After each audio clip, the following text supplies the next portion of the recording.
I fagioli li tengo, ecco qua. Poi vado un attimo dal pescivendolo, vado a vedere se trovo 2 cuzzotelle, mi faccio una grande pasta e fagioli e cozze.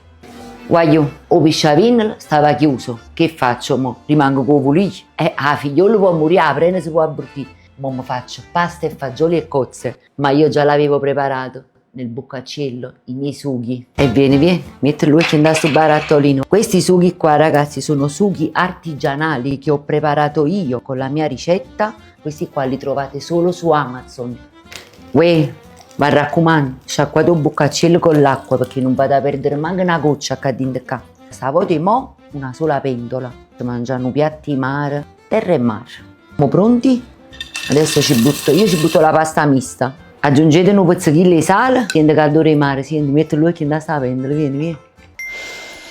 Prima, durante e dopo, non vi scordate mai, un lollo caffè. Guardate che profuma. Io tenevo 13 anni quando ho finito le scuole medie. I professori chiamarono a mia mamma e mio padre e gli dissero: sentite, sta guaglione è troppo bravo, è troppo intelligente, ma a scuola non è così pies, che sta qua a fare teatro. Io gli dissi: papà, io non sono nato per teatro, io sono nato in cucina, queste sono le mie opere d'arte. E te, basilico, la mia traccia di napoletanità, e la Vase Nicola per tutte parti. Poi dovrò stare in America, Giappone, a Francia, a Parigi, io ti porto a Durgo Mare Napoli, a casa tua.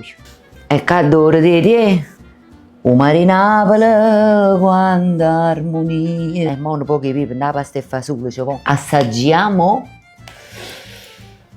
E se vi facete questa pasta e fagioli e cozze e baccattate su boccaccello, scrivete a me nei commenti.